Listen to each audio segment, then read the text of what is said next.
I watched the new season of Sedley Devon Frames. Oops, I meant Seven Deadly Sins, so you don't have to. Kind of, maybe. I say kind of maybe because this is actually going to be a two-part video.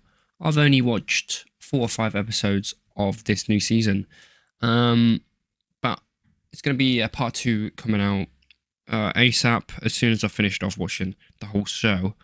I'm going to start off by addressing the elephant in the room. Is it still slow? And is it still a slideshow? Surprisingly, it's actually not. It's not god tier animation like Mappa, but you know, not everything can be as god tier and as great as Jujutsu Kaisen, unfortunately. I will say, actually, I don't hate the animation in this season. I think the sound cues and the animation go pretty well in places. Even in episode 1 with our protagonist, Percival, running through the grass and the grass rustling and making crunching noises as he squeezes his hand into it and as his boots rustle off the grass, you know. I would say this is a big shock, and this is a big improvement compared to the I think it was season 3, where if they put this in, that would have cost them half of the budget for the show. So it's an improvement for sure. With this being said, as a sequel, I'm kind of worried that this will be cringe storyline like Boruto, with Boruto looking at characters like that fat fuck. If I can insert her on the page now, that'd be nice. The fat fuck who eats the little round things. I don't even know what they are.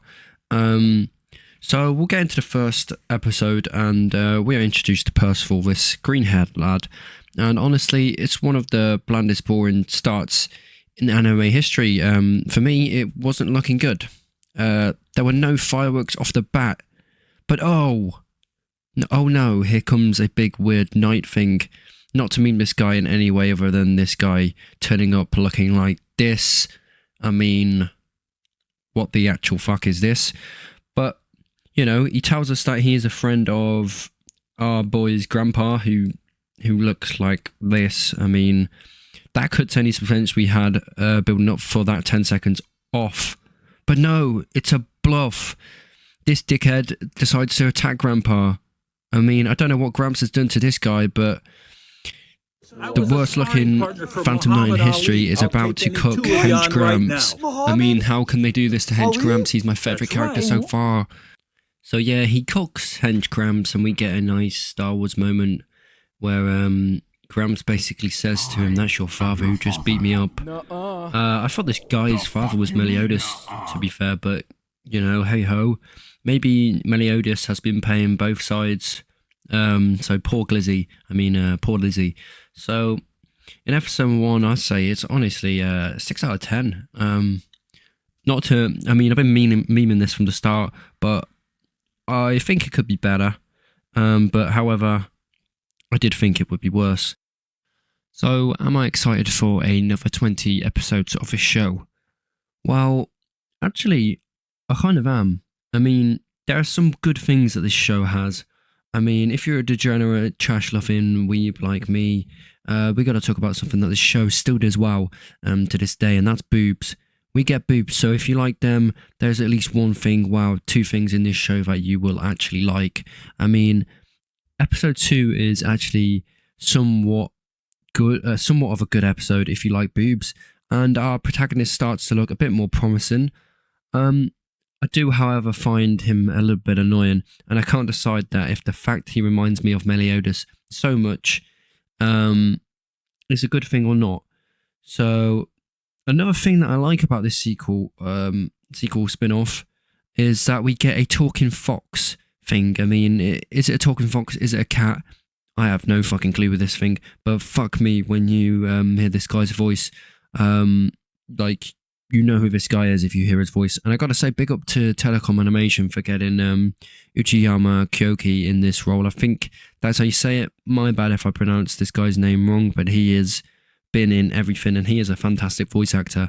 He was running Rinatoshi in Blue Lock, Shigaraki in My Hero Academia, Miyamura in Horimiya, Yamada in My Love Story with Yamada-kun, Akira in Devilman Crybaby, and I'll mention it so people don't cry. He was Imumaki in Jujutsu Kaisen, and last but not least, he is Raku from one of my favorite and most underrated animes, Nizukoi.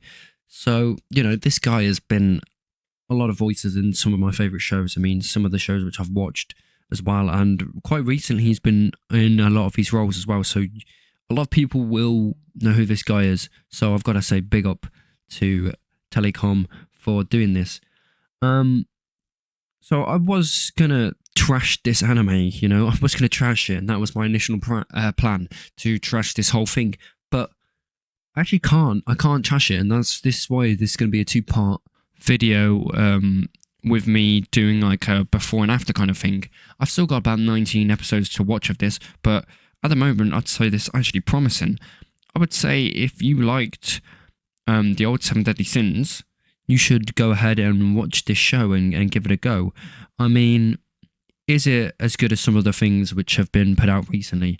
No, it's not. It's not as good as that. But is it nostalgic for some people who have watched Seven Deadly Sins in the past? Yes, it is. It is a nostalgic show, and I think like people who appreciated this franchise before it got memed will like this new season, I think.